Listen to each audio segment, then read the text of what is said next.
This is SelfWork, and I'm Dr. Margaret Rutherford. At SelfWork, we'll discuss psychological and emotional issues common in today's world and what to do about them.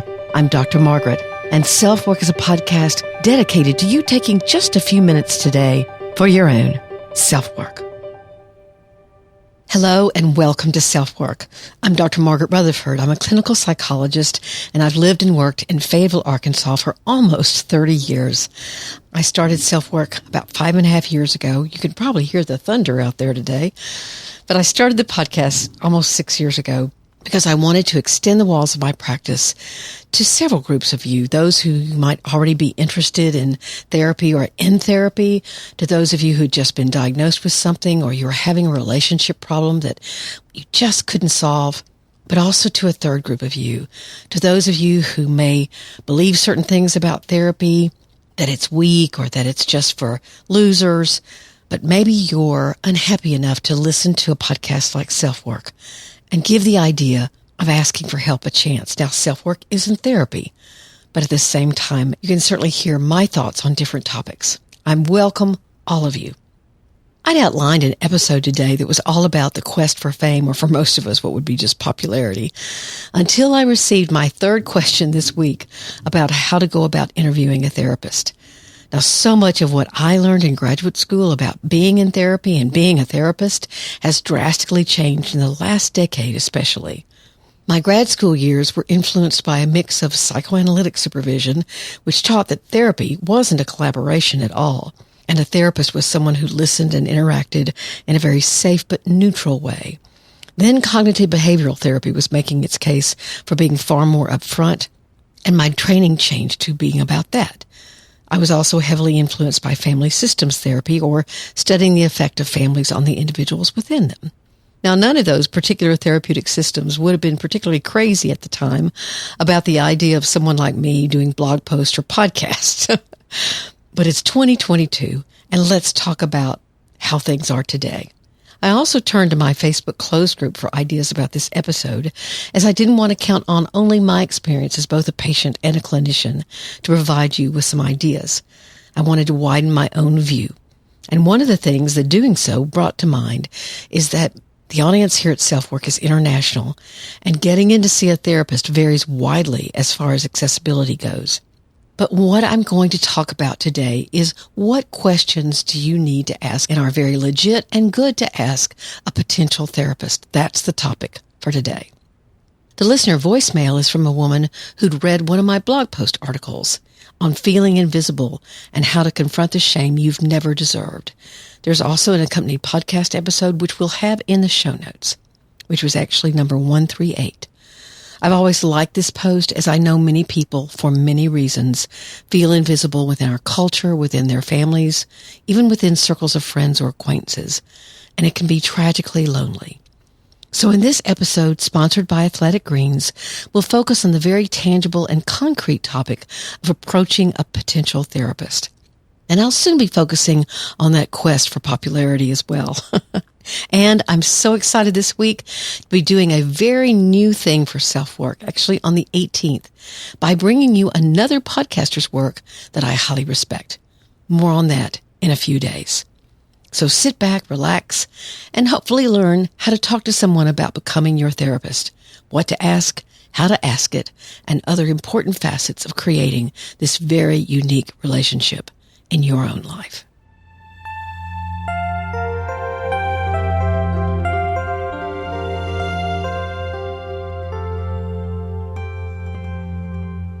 One of the first therapists to write a book about her own mental illness, it's called An Unquiet Mind, and it was written by Kay Redfield Jamison, is a classic on bipolar disorder. She remained a teacher and is a highly acclaimed professor and writer. But I read somewhere, and now I can't find it, so take this please with a grain of salt.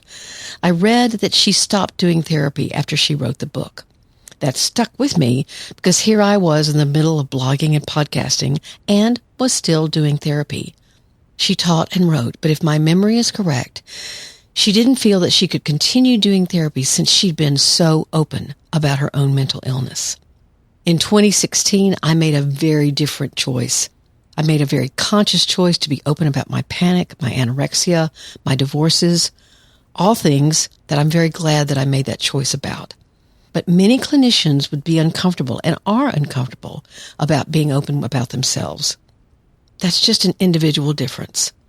Now, I totally believe that when someone comes into therapy with me, my focus needs to be solely on them. That's what makes the therapeutic relationship unique. That and hopefully the experience and expertise that the clinician uses to guide you to reach the goals that you want. Depending on what school of thought that therapist relies on or builds on to do their work or to provide structure to the therapy itself, then the amount of openness that a clinician might have with you is definitely tied to that school of thought.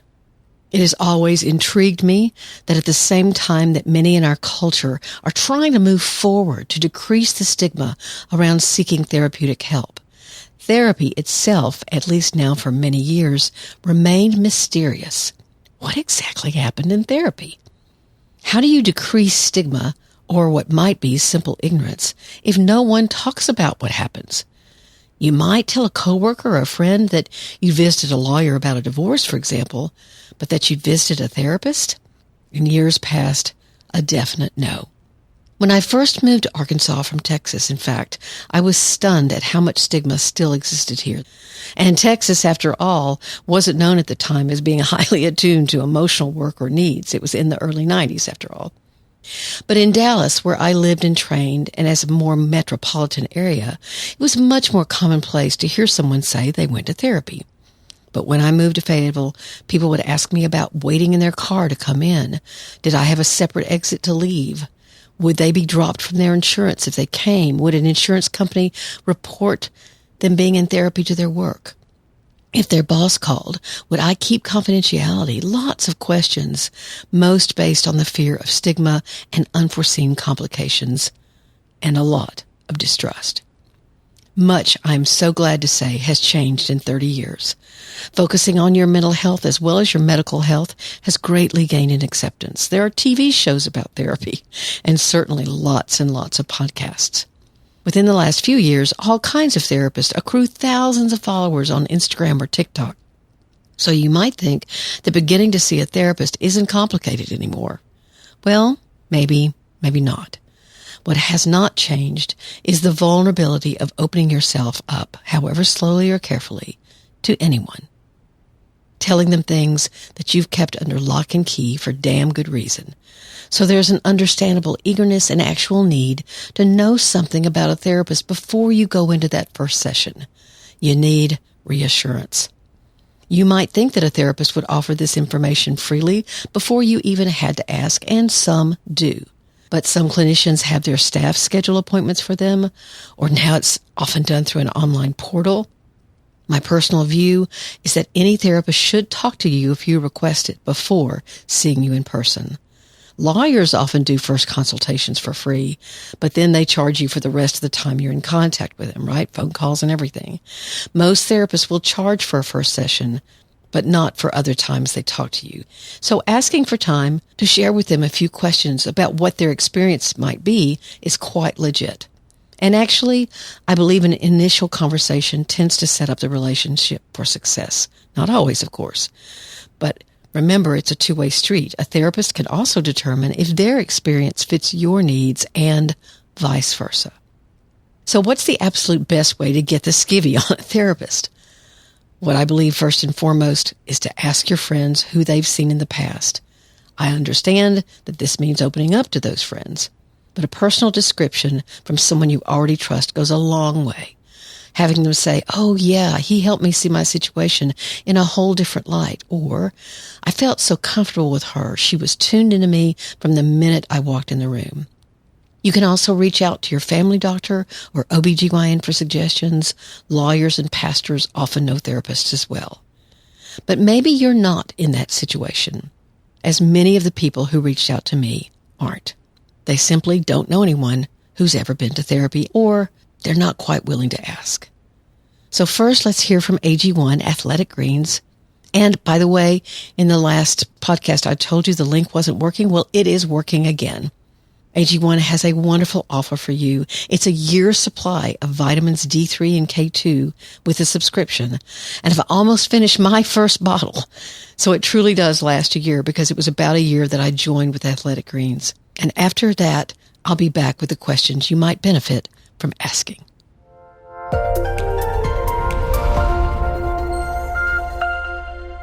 Our partner, AG1, has a product I use every day. I started taking Athletic Greens, frankly, because they were interested in sponsoring SelfWork, and I never recommend something to you without trying it first. With one scoop of AG1, whose taste is somewhere between sweet and tart to me, you'll get 75 high-quality minerals, vitamins, probiotics, adaptogens, and whole food source superfoods, which support everything from your gut to your immune system to your energy level.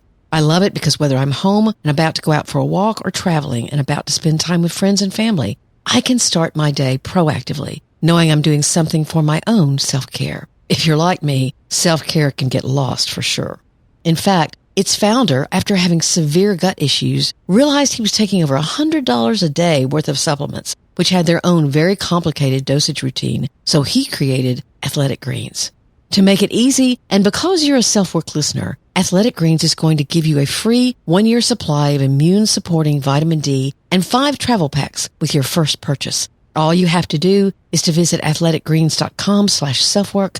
Again, that's athleticgreens.com/selfwork to take ownership of your health and pick up the ultimate daily nutritional insurance.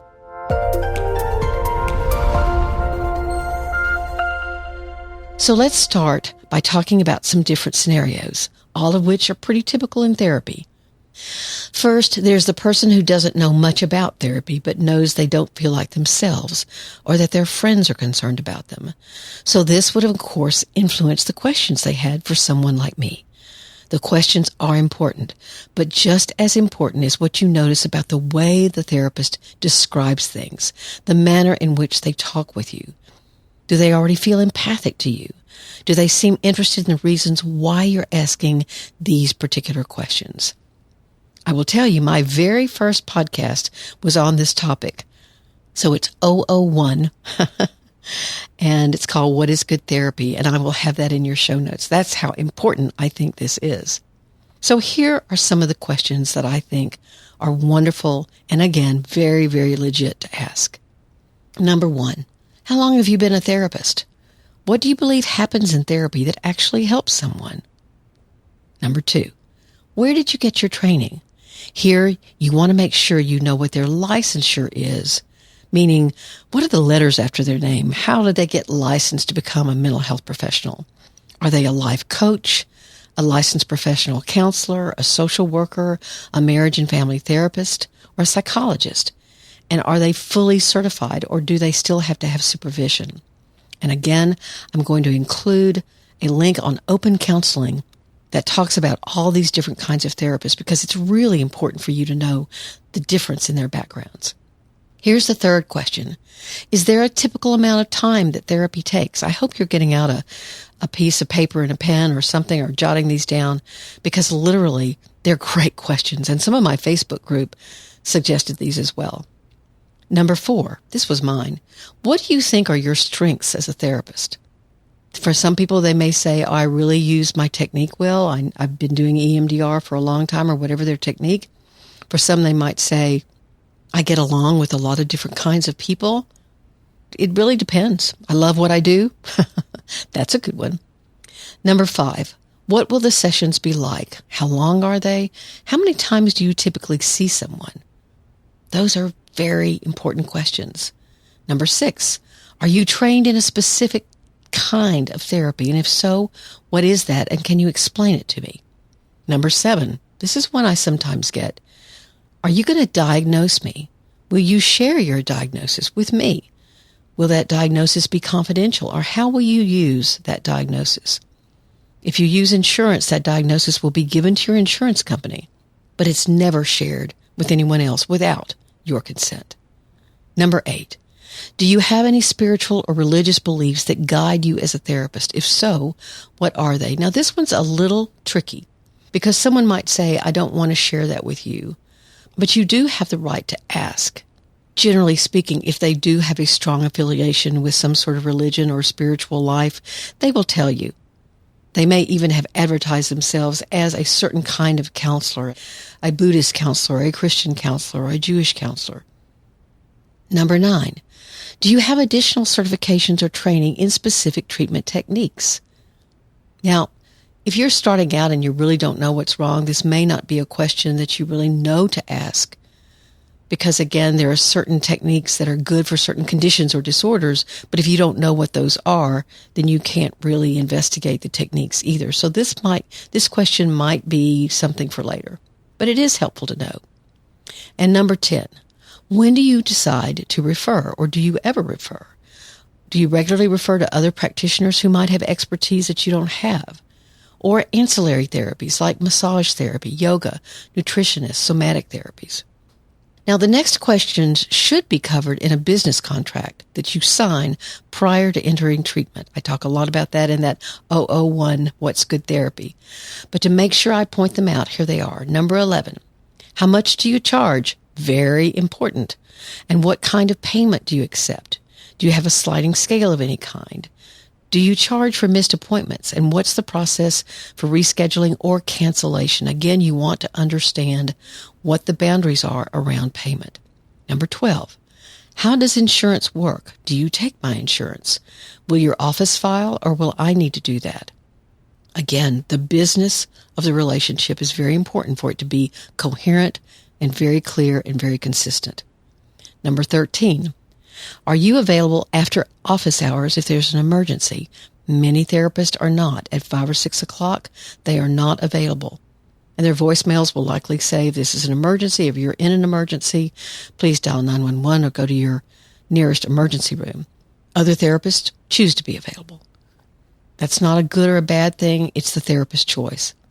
But it's important for you to know if they're going to be available or not. Is it okay if I reach out to you via email or text? How do I figure out if something is an emergency or not? Basically, we're talking about boundaries here.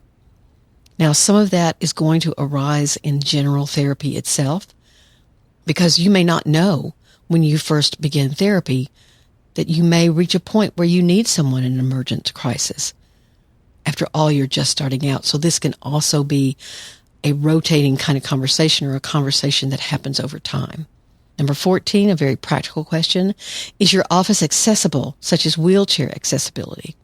And number 15, how do you handle times when you're out of town or not available, or when you yourself have to cancel? Again, just an upfront discussion about what the boundaries and expectations are. So those are some basic questions that give you an idea of what working with a clinician might be like. However, there are many instances where you've either been in therapy before, or you've done your own reading and research, and you've learned that a certain kind of therapy has been found to be most helpful with your particular condition or disorder. You must realize that research findings may not fit your particular situation, so you'll have to judge that for yourself. For example, with borderline personality disorder, the technique of DBT, or dialectic behavioral therapy, has been shown to be quite helpful. But let's remember, often it takes time for therapy to uncover, or for the therapist to realize there is a personality disorder. Oh, maybe this person has borderline. In fact, I'd shy away from anyone who diagnoses you with a personality disorder in a first session. It is a complicated dynamic, and I think that's certainly risky, if not even unethical. Now, perhaps you could be diagnosed with panic disorder fairly easily, or even major depression, but not some of the more complicated mental health issues. Let's stop for a moment and talk about trauma. Trauma is another one of those things that often emerges more slowly in therapy if you don't already know you have it when you enter. So you might begin with a therapist who helps you see yourself as having experienced trauma, but they don't have real trauma experience to help you with that. Sadly, this can happen too easily, as therapists who aren't trained to look for trauma, especially trauma that's developed over time, might miss it. They might not miss an acute trauma like a rape or a tornado ripping through your house, but the kind of trauma that deepens over time may not be evident. I talk a lot about this in my own work with perfectly hidden depression. That is a trauma-based perfectionism that deepens over time. or perhaps the therapist gets in their own way of even seeing it. In this situation is when you've got to realize that no therapist, however well-intended, and certainly I include myself in this, will be the only therapist you could ever benefit from seeing. I will say that the importance of trauma work and the kinds of treatments that are most effective is being readily seen now by the mental health profession and talked about. So if you know you're looking for a trauma specialist, then ask, what kind of training do you have in trauma work? In specific treatments out there like eye movement desensitization and reprocessing therapy, internal family systems, and others that show efficacy. Let's talk for a moment longer about termination in therapy. How do you know when it's time to leave a therapist? Or how does the therapist themselves handle it? I've talked before about this topic, so here's that link to that podcast. It was 210. But what I want to stress in today's episode that I did not cover in that one is to remind you of what I said a few minutes ago. No one therapist can have everything you might possibly need in a therapist. When I hear that one of my patients has seen someone else, that's fine. In fact, more than fine. It's like a second opinion. I have blind spots just like everyone else does. So you're not abandoning a therapist or giving them the message they've failed you because you might decide that you need or would benefit from another technique or style. I've had people come back after seeing someone else and they tell me what they learned there, and I grow as they tell me. But they've come back to me because of something we talked about that they want to follow up on. I'm always referring to other helping professionals, and thus we can work together. Now, there are also things that happen between therapist and client that are just bad practice when you feel unsafe or manipulated in some way. And I'll give you another link to listen to, as well as a Psychology Today post where I wrote about that. But we're running out of time today. So here's my last thought about this. True affection can grow between a therapist and a client or patient, especially when the work has been long and hard. As long as that affection is never acted on, then it's a simple matter of appreciating the quality of the relationship, the trust that has evolved, the warmth and safety that has been experienced. It's a lovely feeling between a therapist and a client to know that they've grown fond of one another and of working together, and then it's time to say goodbye. SpeakPipe message from drmargaretrutherford.com. Here's our listener voicemail for today. Thank you so much for this article about being an invisible child. This was something that came up for me in therapy recently, and it just absolutely blew my mind. The hard part for me is that I felt so invisible as a child that I did everything in my power to be seen, and I invented a fake personality, turned myself into kind of the mascot of my family or a class clown. And I realized why that bothered me so much, because I was so untrue to myself and I abandoned myself, my true authentic self in the process. And so as painful as these realizations are, thank you so much for this article. It resonated a lot with my experience, and I'm no longer labeling myself as the funny one or the artistic one or anything like that. I am just trying to see myself and give value to myself, because I know now how important I am, and trying to do that work to heal that inner child is the most important thing in my life right now. I particularly liked this blog post myself, as I said in the intro, as it pointed out the many, many ways that there are to experience not being seen, whether it's racial, age, LGBTQ, or gender discrimination, whether it's because of familial abuse or neglect, cultural norms that are forced upon you, whether it's because of shyness, introversion, or the presence of severe mental illness. The list is huge. But I wanted to feature her voicemail to me for you to hear the relief in her voice, that someone had noticed that she could be feeling invisible. If any of you feel that way, please look for others that do see you. Those people can make a huge difference in your life. You can look beyond your family, even beyond the friends you currently have if they don't see you, and seek another kind of relationship. But back to the voicemail. She says she built a whole other self so that she'd be seen, and abandoned what sounded like perhaps a more introspective self for one that pleased others and got their attention. This kind of revelation is some of the work we've been talking about in this episode. some of the really great therapeutic work and what can happen when the past is seen through a different pair of lenses in such a way that's truly freeing for you. It was exactly this kind of process that helped me see my own childhood through those different lenses and guided me to make changes in my life when I was on a dangerously chaotic path. So many of us find a way and often alter ourselves in the process to get more of what we need from those who for some reason aren't appreciating or aren't attuned to who we really are as children. I've included an article in your show notes that describe 4 different dysfunctional roles that children fall into when they're not seen.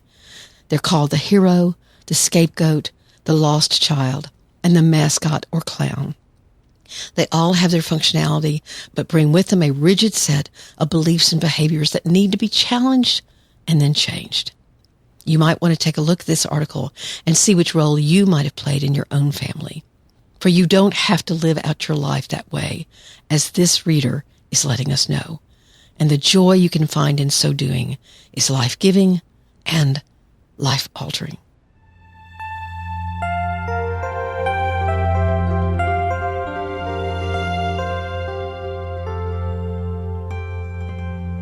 I want to thank Beth Miller-Smith for her very wonderful review on Apple Podcast for SelfWork. It's one of my go-to podcasts. I'm a clinical social worker. I just love hearing that. And I've thoroughly enjoyed listening to Dr. Margaret and her guests.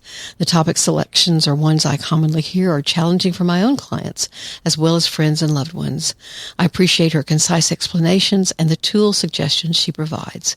Thank you for demystifying therapy and helping to lessen, and then that's it. I guess she ran out of words. Help to lessen stigma, I hope.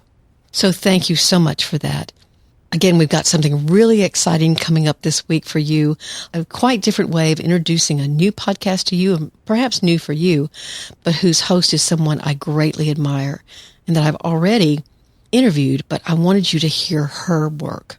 That'll come up next Monday on April the 18th. So thanks so much for being here. You can email me at askdrmargaret at drmargaretrutherford.com. You can subscribe to my website at drmargaretrutherford.com, and it's a really easy way, perhaps the easiest, to stay in touch with me. You'll get a weekly newsletter with a blog post and a podcast and any news or fun things that are going on. But one weekly newsletter only, I promise. And of course, thanks to any of you who've left ratings and reviews about anything out there that I've done. It means so very much to me. Thank you for being here, all of you. Take very good care in these very difficult, burdensome times in our world. I hope that your personal world is more stable. But if it's not, please talk to someone about it and even consider therapy. I'm Dr. Margaret, and this has been SelfWork.